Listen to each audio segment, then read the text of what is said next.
Do you ever wonder if you move well? What is movement? Or better yet, what is good movement? For some of us, it is defined by our day-to-day activities, and for others, it can be defined by the sport that we do. Movement is so ingrained in our lives, and yet, there is still so much that we have to learn about what makes movement good for us as unique individuals. I'm a contortionist, and I do things like this, and also this. Just a little secret, I may like the last one the best.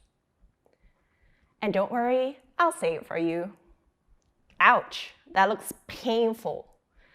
No pain, no gain. I guess the training must have really been insane.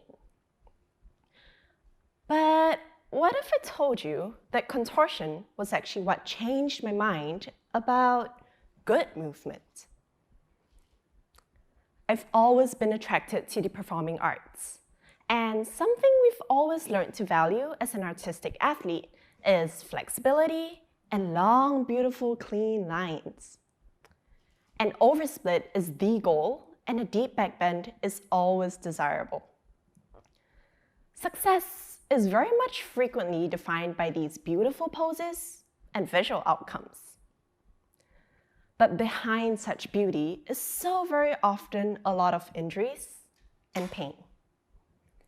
Dancers and athletes get injured all the time. That's normal, right? What if I told you that so much of this pain and this whole mindset is unnecessary? Contortion actually first found me 2 years ago during the circuit breaker because, well, even dance was on lockdown just like the rest of us. To be honest, I was forced to take some time off dance after finally getting to see a physiotherapist, especially of those bendy dance tricks which you saw. Just like many of us in lockdown mode, I had a lot of time to think. One of these thoughts for me was, there must be a safer way to do things. This was not right. I always knew I had a lot of range, but I didn't know how to use that safely. So crazy as it sounds, I actually ended up pursuing circus arts because of that. Very much against the advice of my physiotherapist, but he doesn't need to know that. That's all right. Contortion was the perfect fit for me though, not just because of the art, but actually because of my coach. What was initially supposed to be a compliment to my dance training ended up becoming a mainstay in my life. And this was all because of that one fateful training session. During that class, I was really struggling with executing a specific skill because I had imposed on myself the expectation to execute this with those impossibly beautiful lines. But I just couldn't do it without pain.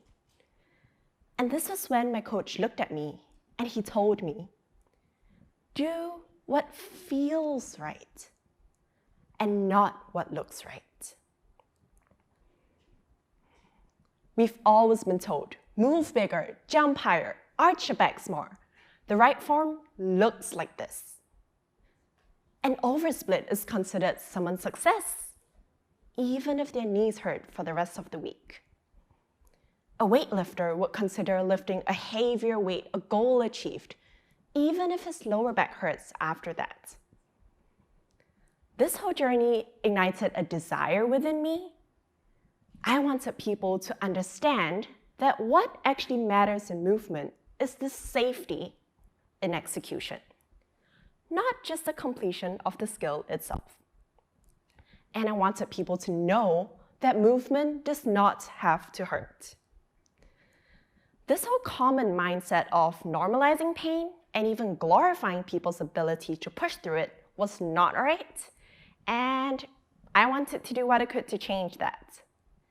So, I teach.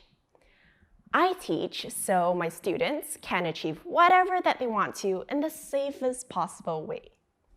So more than just extreme contortion, it could be something as simple as the desire to move and live with less pain every day.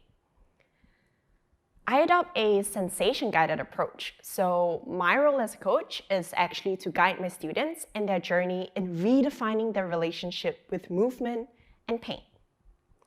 So to some extent, you can say that I prescribe movement as medicine, because movement should be something that offers your body a benefit and not take something away from you. My students come from very varied backgrounds. Some of them are artistic athletes such as dancers, while some of them are people who struggle with chronic pain and discomfort. As you can guess, all of them would have really different goals. But at the end of the day, it all boils back down to the same thing, which is to learn to work with your body rather than against it. Circus and contortion is a very different world altogether. Most definitely, not everyone needs contortion, but everyone does deserve a movement practice which allows you to safely explore your capabilities without pushing into injury and pain. Bodies are so incredibly diverse. Everyone is born different, different proportions, different conditions. Bodies are so incredibly unique. There's no such thing as a one-size-fits-all method to move. Good movement should be something that actually feels good on your body. Bodies are so incredibly important. So let's take care of them by taking care of our mindsets first. Thank you.